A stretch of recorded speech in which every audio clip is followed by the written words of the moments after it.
Hi, everyone. It's Dr. Ellie here with her podcast, I Heal Kids. And if you don't know me, I'm a holistic pediatrician in Asheville, North Carolina. And I serve kiddos 0 to 21 who need a blend of holistic pediatrics. So basically conventional medicine plus all that good stuff like botanicals and herbs and all of those things I know y'all want. Also, I do functional medicine for ages 2 to 102. So if you're a burned out, stressed out adult with gut issues, I am your woman and come see me as well. Today, I am super stoked. I'm talking with Carrie Erb about the Key Learning Center here in Asheville. So, welcome, Carrie. Hi, thanks for having me. Yeah, totally. So Carrie's actually in her third year as executive director of Key Learning Center, and we're going to get into what that is. And she has spent more than 20 years, you guys, in the Buncombe County schools teaching first through third grade. And she has also later served as a reading specialist, which is so amazing. She's a Carolina native, and Carrie holds a master's in education. She's national board certified, and she loves calling the mountains her home, which we all do. And outside her work, she really enjoys her life with her hubby, Tyler, and her two amazing daughters. So thanks for coming again. Awesome. I'm excited. Yeah, me too. So, okay, let's dive right in because I feel like this is a great time of year to start talking about learning differences because we're what, like 2, 3, 4 weeks, depending on where you are in the country, into school. And it's usually where teachers are starting to kind of identify children that may be learning a little bit differently. But maybe we'll just kind of start at the beginning of your path. So, what led you to a career in education and specifically working with students who learn differently? Awesome. Yeah. So I guess it goes back to my childhood. My mom, I'm sure, would say that I was teaching my stuffed animals. So I've always had a love for working with children, babysat, did all that jazz growing up. And at some point in my life, I thought I was going to be a veterinarian, but quickly realized that I wanted to be an educator. So I got the Teaching Fellow Scholarship through Appalachian State University. And so I started my teaching career, as you mentioned, first through third grade. And my favorite part of being in the classroom was my small group time. And that's where I felt like I could really individualize, be explicit, meet their needs where they were, rather than just kind of that general teaching that I was doing to the whole group. So there was a assistant in my room who was doing amazing things. And I was like, "What are you doing?" And she's like, "Orton-Gillingham." And I was like, "What is that?" So it led me to the Key Learning Center in 2017, and I got trained at the associate level. And I started to implement the Orton-Gillingham approach and principles in my classroom, and I saw tremendous growth, especially with my struggling readers. And I realized at that point that I really loved reading instruction. And so I transitioned from the classroom to the reading specialist role and really found my niche with meeting kids where they were, giving them multisensory instructional strategies and being very explicit in my instruction. And so that was like, I like this diverse, dynamic kid. And I love that even though they've got some reading difficulties, we can still make growth. So that led me to pursuing more training through Key Learning Center and then now becoming the executive director so I can pass along that training to other teachers.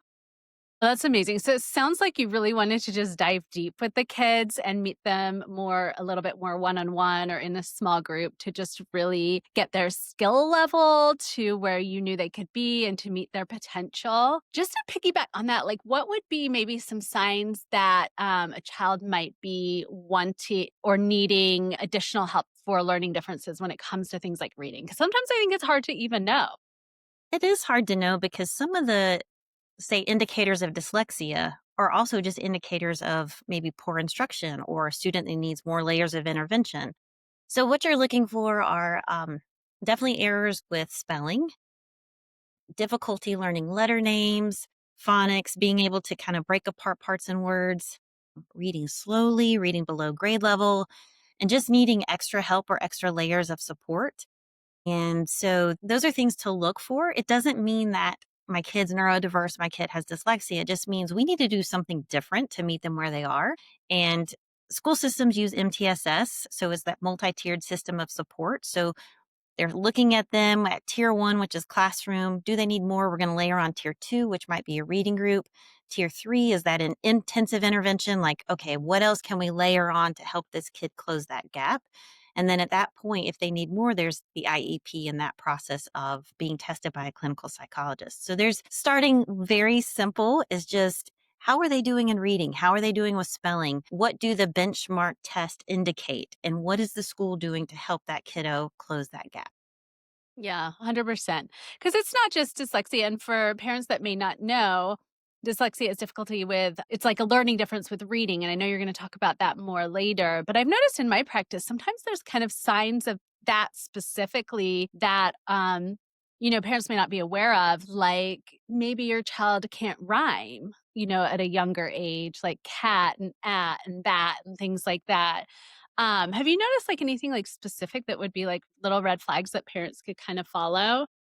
I would say like one of the core markers of dyslexia is a phonological processing, the gap in that. And so it's like you said, not being able to rhyme or not being able to hear certain sounds and words or manipulate sounds and words. So not even looking at letters, but some of the simple things that you might do in the car, like, hey, say cap instead of cap, change the p to t to cat. Mhm. So just being able to manipulate the sounds and the words, that phonological processing is a core marker of dyslexia. So if you're starting to see some of those signs in your kiddo, that's another indicator. I would say luckily in Buncombe County, they do have a phonemic awareness curriculum. So that is helping the teachers become more aware of those deficits in kids, even beginning in kindergarten. Okay. Okay, that sounds good. So I kinda got ahead of myself a little bit because I was super excited to talk about all of that. Yes. And I just wanna step back just a little bit and just talk a little bit about so you've worked with, kids at, like, different ages of development, and there's a huge difference, even between 1 and 3rd grade. I mean, massive. Kids change so quickly. Like, how is your experience, at Key School or Key Learning Center? Like, how do you feel like it's been shaped or how, I know that you've worked more with the public schools, but how do you feel like that has kind of shaped the way that you do the work that you do today? Yeah. So I guess being a part of Key Learning Center, which is a department of Carolina Day, I've been able to see and have the pleasure of working with the teachers and the administrators at Key School, which is again that specific school for neurodiverse students. And that has shaped my work here coming from the public schools. Professional development funds are limited. If you're a Title I school, a lot of that money is consumed by support staff or consumables. So there's not a lot of left for teachers to pursue quality PD. And so one of the things that has brought I have brought with me to this role is how do I get public school teachers, other private school teachers, homeschool moms, homeschool dads? How do I get them educated in those best practices of literacy and math and make it accessible for all kids, not just kids that can afford to come to Key School or afford to come to Carolina Day, but just to make it a general practice in all classrooms, that pure good explicit instruction. So I would say that's the main way that it's shaped what I do in this role. Yeah, and for, just those people out there that may not know, PD is professional development, and that is how teachers kind of learn, and a lot of us in different careers have different types of professional development that we do, like I do continuing medical education, which is CME. So it just depends which career you're in and what kind of, like, development you're doing to keep your skills up. And then a Title I school, correct me if I'm wrong, Carrie, but it's just a public school that receives, like, federal funding to help support and serve students for low income, is that correct? Like, So the goal yeah, of raising okay, of but raising Title I schools are based on free and reduced lunch. And so you've got to hit a certain percentage to become a Title I school. And the more percentage that you qualify for, the more federal funding you get. And that federal funding goes into supporting the academic needs of the students in that school. So it's not just the ones that have the free and reduced lunch, it's for all the students in that school get access to more reading specialists, more Title I assistants, more curriculum resources, curriculum coach. So there's a lot that goes into the school to really think about the academic success of all the students.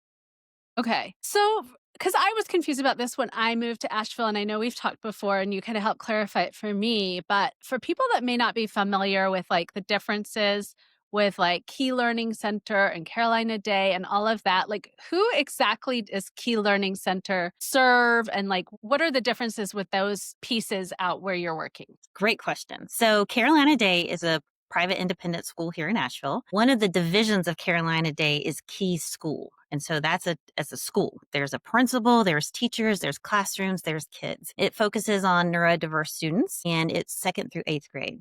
So Key Learning Center is separate from that. Not a school, not a principal, no classrooms. It's me as the executive director and our incredible training team. We are a credentialed training program. So we have multiple credentialings and we offer workshops, training, coursework for Orton-Gillingham, as well as multisensory math and executive function. So we are credentialed through OGA, which is Orton-Gillingham Association. We're accredited through IMSLC, which is the International Multisensory Language Education Council. And we're also accredited through the International Dyslexia Association. So we are in the business of training teachers, educators, community members, parents, college students, anybody that wants to know about that explicit literacy instruction or explicit math instruction. We also find that with our students that struggle, they have those add-ons of ADD or ADHD or executive function deficit. So we're bringing in those workshops too to educate anyone in our community that wants to know more about those topics. Okay, so you're not just um, helping students with learning differences, you're helping also parents, you're helping educators, you're helping anyone who really just kind of wants to learn more. Is that correct? Yeah, Okay. so I would say that Key School is working with the kiddos and Key Learning is working with the adults that teach those children. So we're working on educators, anybody that's going to then work with a student to make that impact. Okay, I love this so much because really, let's be real. Sometimes a lot of things are really expensive, and it could be really helpful for parents to kind of come and get some education and be able to do some of this stuff at home versus having to always find a provider that can provide this particular type of instruction. So, okay, so let's kind of step into this world because we've used a lot of words like multisensory learning and Orton-Gillingham, and there may be people that are like, well, what the heck is that Right, all about? right. Can you just kind of explain these different approaches, like why it's powerful for students with dyslexia or other learning differences? Anything, along those lines that could help clear it up for us? Absolutely. So we'll start with Orton Gillingham. Dr. Orton and Anna Gillingham back in the 1930s, even before that for Dr. Orton, he was realizing that there were bright individuals who couldn't read or write. And so he really dug into this, what he called word blindness. And it was like, why is this person with such cognitive ability having such difficulties with reading and writing? And so he actually did autopsies on brains of Boy. people with word blindness, right? Um, but all of that he found is now validated with our fMRIs that we have with our modern medicine. So it's really cool that even back then he was on to something. So he paired up with Anna Gillingham, who was the teacher extraordinaire. She's the one who knew the English language and was like, okay, I'm taking what you know about the brain and I'm going to put it into a manual or practice that teachers can use with this explicit instruction.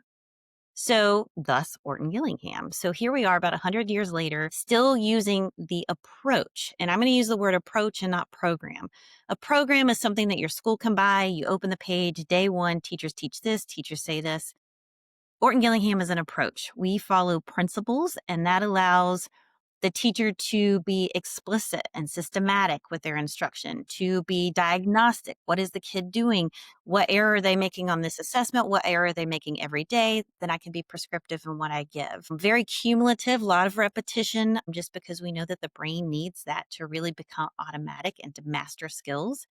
And also having that social emotional piece of this learner might be carrying some burdens of how they feel about themselves because how they, perform in class or perform whatever. So it's the Orton-Gillingham approach follows those principles. It can be applied to any program that a school is using, or it can be just with a sequence that, for example, we provide in our training. So Orton-Gillingham is just explicit multisensory literacy instruction. Mm, okay. Multisensory math is the math application of that. So it's just being very explicit, systematic, cumulative with math, taking things that are very abstract and making them concrete and representational, just so that the student can approach it and understand those deep math concepts. Um, Mm, and multisensory, we talk about a triangle. We talk about the auditory, visual, and kinesthetic triangle. So when you're teaching something new, You want all of those modalities touched and practice while doing it. So you're sending a lot of input to the brain. The brain's making those new neural pathways so that it becomes automatic for that learner. Now, it's going to take more than one time. That's why we do a lot of review and reinforcement to really make that pathway strong. But bringing in, especially kinesthetic, makes that strong imprint for learning. And so when we say multisensory, you might see us tracking, you might see us tracing, you might see us highlighting, marking things in a sentence with particular figures just to help the learner identify, oh, that's what this is. So that's a little nugget of what Orton-Gillingham is and multisensory.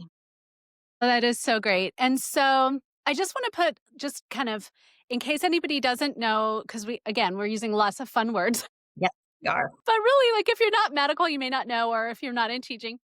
So, for anyone who doesn't know, the functional MRI, that is just a way to look at the blood flow in the brain. And basically, it's where we can take like a video of your brain and see the parts that light up while you're doing like real time stuff. So, like maybe you're learning, or maybe you're looking at a picture, and then we're able to just kind of see through the magnetic resonance imaging, which is what MRI stands for, how everything kind of like works together. And that's where we get these like really, I think, super exciting studies. Case in point, all those Buddhist monks that were meditating and had high compassion. If you don't know that study, super interesting. Ask me about it in my practice. Okay. The other point that I just kind of wanted to touch on was the idea of the neurons kind of wiring together. For sure. So, neurons are nerve cells. And in particular, in this case, we're kind of talking about the brain, but I'm guessing with the multisensory piece, there's also like the back and forth with the afferent and efferent nerves, meaning the nerves that are going to the brain and away from the brain. So, I'm just imagining, and correct me if I'm wrong, but with multisensory, we've got like the touch, we've got the movement, we've got the listening, I'm just thinking about the senses of the body. Is that kind of what you're talking about, and how all of that comes together to help those nerve cells kind of knit together and wire together to produce like a new pathway, a new way of making connections in the brain? Absolutely. So the AVK triangle, that's the auditory, the visual, and the kinesthetic. So all three of those modalities are working together to really ground the new information. Because you think if you look at a letter that's on a paper, there's a lot to that. It has a name, it has a sound. And so it's really putting all of that together when you're helping someone learn to read. So we do a lot of tracing while we're saying, while we're seeing. So it's really, yes, building that. Hey, let's connect all these different parts of the brain that need to work together for this to come together. Reading's very complex, and we do that in that multisensory way. Okay. I have a really weird question about this. Would taste ever come into play? I'm envisioning all my very young infants that learn through taste, and they'll put everything in their mouth, and that's how they learn about the world around them. I'm wondering if there's ever a circumstance where maybe someone missed that developmental stage, or they're still in that developmental stage for whatever reason. Would that ever be something that could be used or would be used?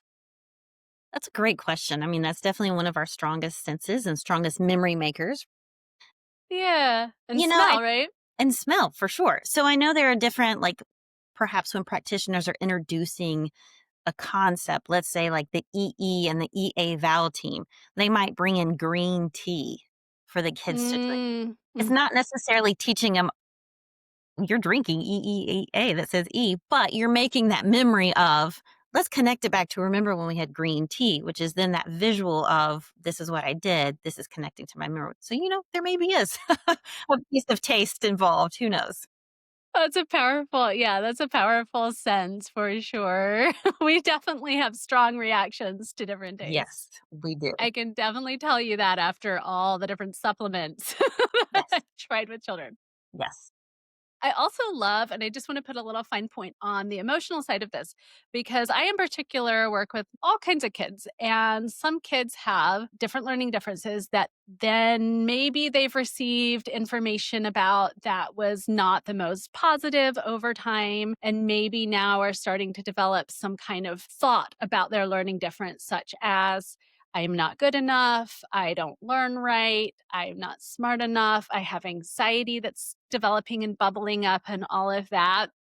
And you touched on that a little bit.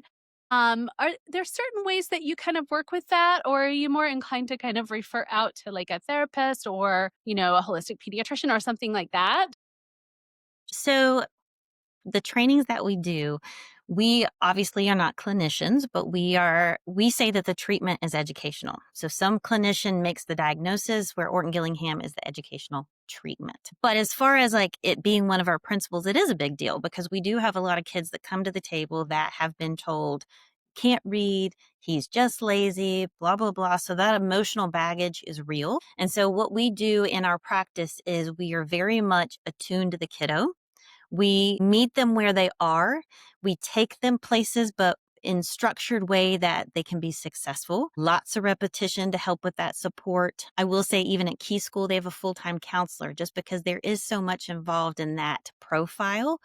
The kids that come to us have maybe transitioned out of a school that maybe didn't meet their needs, or they're ADD or ADHD, or have executive function skills, or like you said, have anxiety of like, I'm not good because I can't read.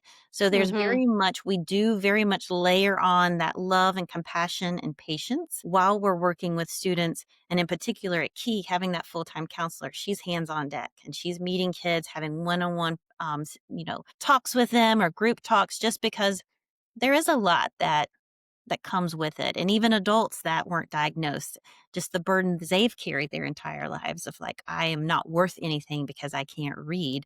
That's Mhm. a piece of it too. We have to work on that, and we do it in a way that is supported, very structured. That's the beauty too of Orton-Gillingham is it's specific to you. It's not like I can open up a page and it's like, oh, what I did yesterday, I can do today with this kid. It's specific to you and what you need. How many words do you need to read? Where's your stamina? Do I need to put in a brain break? Do I need to make it more multisensory because that's how you engage or that's where you feel successful? So there's a lot that we do that plays into that soul, that human piece of learning to read and write. It's so important, and I can share this story because my husband shares it all the time, so I know he won't mind. But my husband has dyslexia and ADHD, and he was not diagnosed ever. Um, and when I met him, I was like, "Oh, so, like, your dyslexia." And he's like, "What are you talking about?" I was like, "Oh, you don't know you have dyslexia. Okay. Well, I think you've got some dyslexia."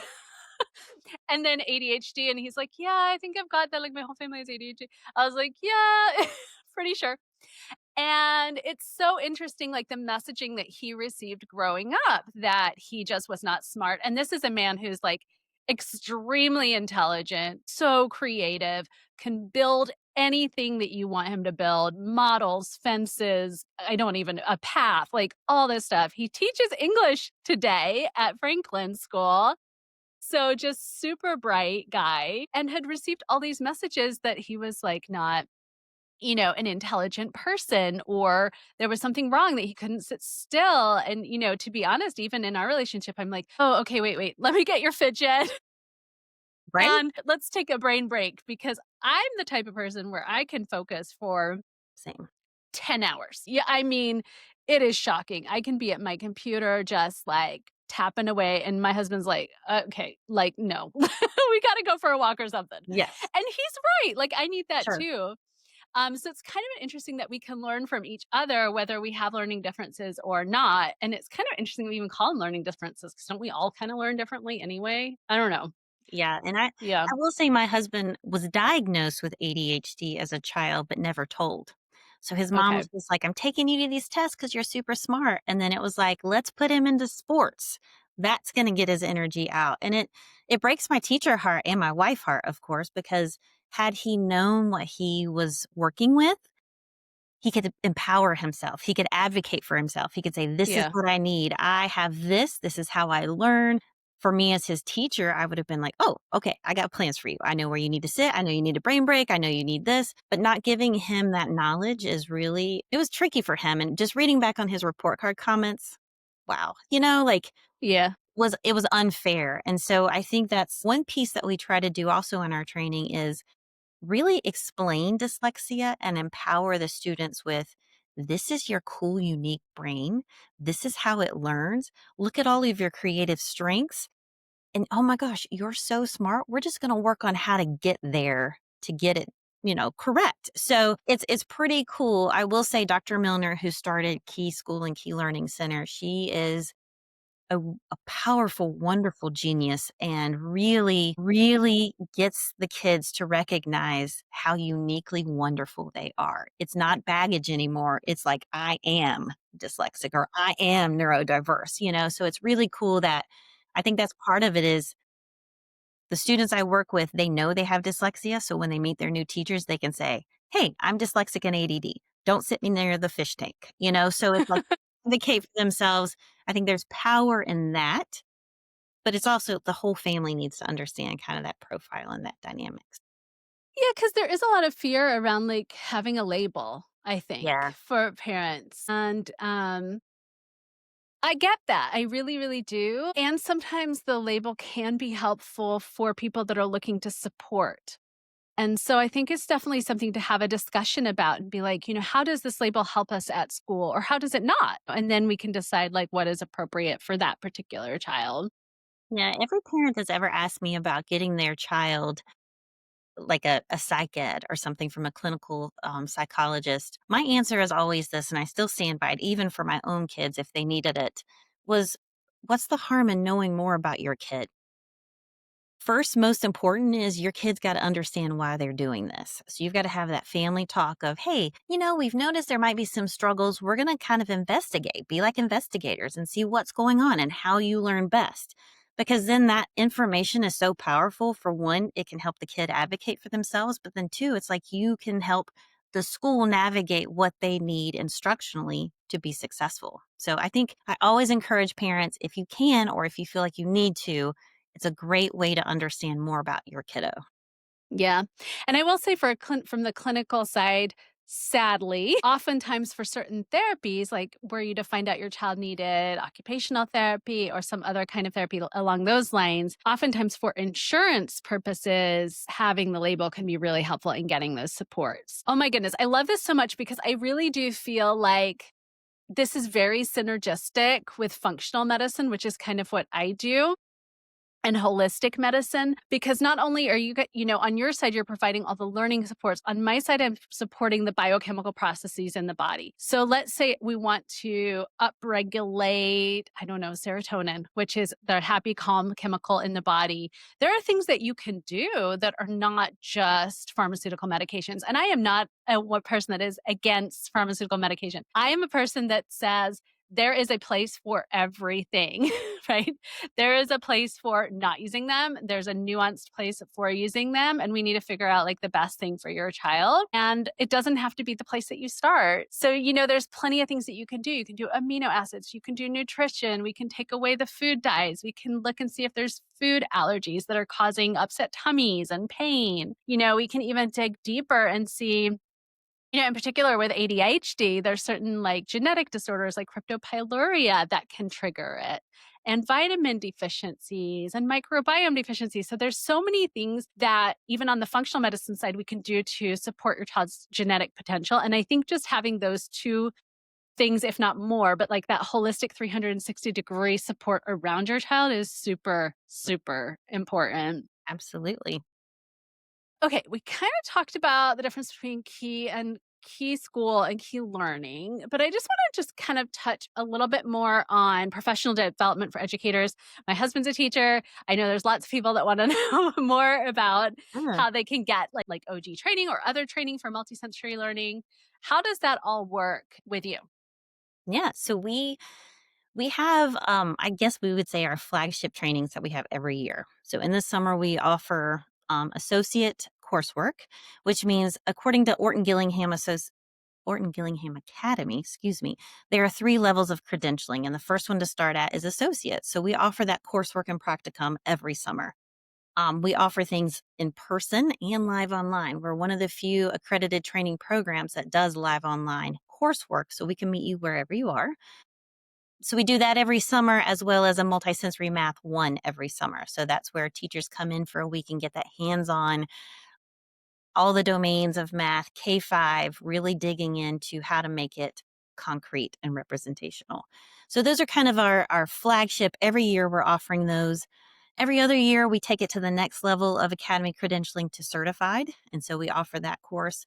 But along the way, we're going to have every year our best practices symposium in February. And that we try to pick a topic that is applicable to multiple audiences. Parents, educators, community members, anybody that wants to make a difference as far as education or literacy education in North Carolina. We try to focus on all of that with a guest speaker and then breakout sessions.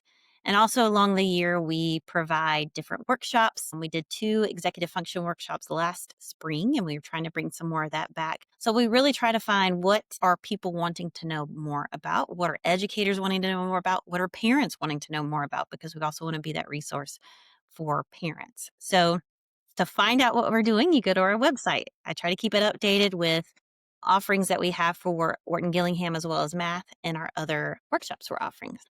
Okay, amazing.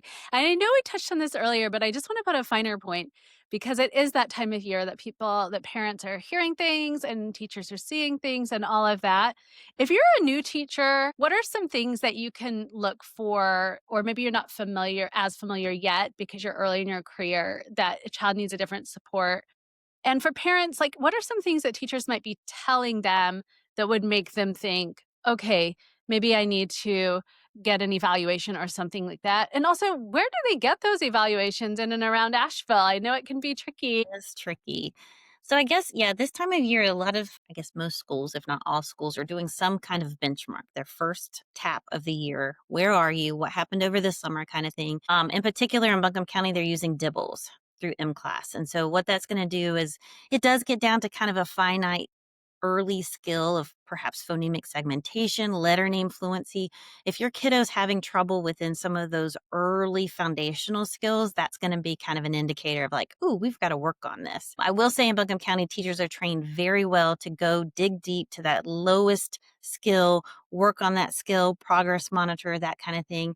If they're still not making progress as we move from beginning of the year to middle of the year, it might be like, hey, teacher, what are you doing in the classroom to differentiate? Hey, are they in a reading group? Okay, yes and yes. Okay, now what else do we need to put on? Historically, let's look at what is their data. Do we need to layer on that tier 3? Do we need to find a tutor? Do we need to get an eval? I'd say an evaluation takes coming to that decision probably takes a little bit of time because you do want school to be able to provide that tier 1, tier 2, and tier 3 support. And evaluations are tricky. They're expensive. The wait lists are long, which is really Yes. disheartening as a teacher and a parent because it's like, I think my kid has XYZ, but I can't get him tested for a year. So that's a whole school year of potential missed opportunities of very specific details of what the kiddo needs to learn. So I know like there's a few that come like Create comes to my mind that I have seen frequently, but it's just perhaps pediatricians can refer, they might have somebody they work with, but it's a barrier because of the expense and the wait list for sure. Yes. Yes, especially if you're trying to find somebody that takes insurance. That is very, very tricky. And this is why sometimes I'll just kind of tell parents, like, we're not sure if we need an eval today, but like, why not just go ahead and put that appointment on the calendar? If you don't need it, let's go ahead and cancel it, but at least it's there so That that is we're great not. advice. Yes. Yes, yes. Although I will say, luckily, now we're in the age and day. Is that the right term? Day and age? There we go. The day and age of Zoom. So there's a lot more people that are doing evaluations across the country. So you don't have to feel necessarily limited to your local area. So that has been helpful. I am super sure that people want to hear about the incredible transformations that you've had over the years. Do you Yeah. mind sharing a success story or two, like something that stuck with you? Yeah. So I would say generally in the area, if you know anybody that's been through Key School as a graduate, a family member, a parent of a kiddo who's been through there, please talk to them. I'm sure they will talk to you about the incredible return of investment that it has been life transformative. For me personally, I've seen students that I work with go from in the Dibbles world, red are the big red flags, right? Go from those being far below grade level to being on grade level. And it's just that multisensory explicit instruction, the that one-on-one diagnostic prescriptive work that is going back and filling the gaps and meeting the student where they are and then supporting and scaffolding and getting them to grade works or grade level. So I've had several of those kiddos that I've worked with personally that have had that journey. And it's more than just what do the benchmarks show. I mean, that's obviously why parents sometimes first reach out, but it's also about the confidence and wanting to check out library books or wanting to read out loud or wanting to go to school or not being afraid to XYZ. So it comes with confidence. It comes with, yeah, and indicators grade wise, benchmark wise. So I don't necessarily have a specific one, but I will say graduates of Key School are in Ivy League schools. They've done well on SAT, ACT test. They're productive adults out in the world and just, yeah, some really creative geniuses in our history have been dyslexic. So it's Yes.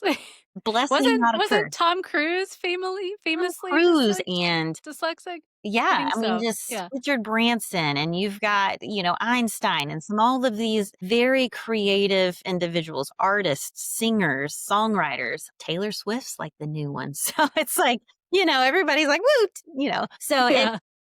it's incredible the gifts that they carry. Oh, yeah. Well, I mean, and who could miss the was it the Eras tour? I mean, that was pretty wicked, I gotta say. I gotta say. Well, that is super amazing. I know I should have asked this earlier, but I just want to pop this question in for people that have infants. What would you say like the number one thing you can do for infants and very young children, toddlers, and all of that to help with all those pre-reading skills is? Great question. There's so much research on reading to your kids and talking to your kids. That oral language development, that listening comprehension, those are really great precursors to how they're going to do and be successful with reading. So, reading to your kids, playing word games with your kids, rhyming games with your kids, just talking to your kids. There's so much research in the discrepancy between like a rich like just talking a rich language home compared to a non-rich language home and the differences in the reading abilities and success of their kiddos. So it's pretty simple. Read to your kids and talk to your kids. Like early on, build those one, it builds a relationship, but two, it also starts building that oral language skills. Those are the first pre-literacy skills that we want to be strong in students. Yeah, I love that so much. And I would just add, please turn off the screen. Yeah. Please. Yeah. It's really hard. I get it because the screen is like we carry it with us, but as best you can. Okay. Well, finally, I just want to say thank you so much for all of the work that you do, which is incredible, just helping all of those kids of the future.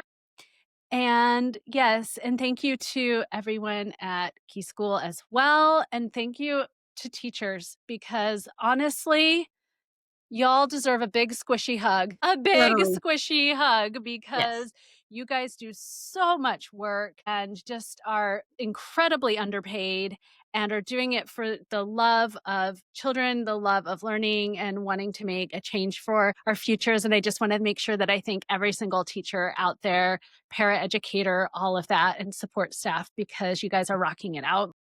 Totally second that. Yes, yes. Big squishy hugs. Because Yes. So finally, like if parents want to just find you and like connect with you and all of yeah. that, like do you have like an Instagram? What do you have going on? Yeah, so you can find Key Learning Center on the Carolina Day website underneath the academic tab. That's where we live. Also on Instagram, we're at Key Learning Center. We're posting about our opportunities for workshops, PD, professional development. Also getting to know our trainers, information about dyslexia, dysgraphia, multisensory math. So you'll find us on there. And we do send out a newsletter. So if you wanted to be on that newsletter, find me. And I guess maybe you can send out my email. I don't know how that works. But yeah, send me an email and I can get you on our newsletter mailing list, which we send out every couple months. That's fantastic. I didn't know you had a newsletter. Yes, We'll we have a will newsletter. put it in the show notes. Don't you worry.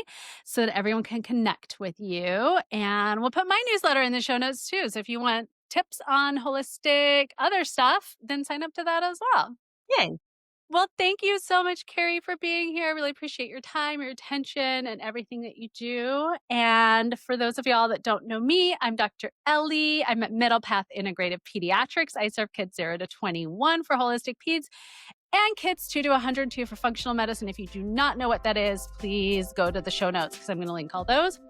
And I am wishing you guys well. Thank Bye. you so much for having me.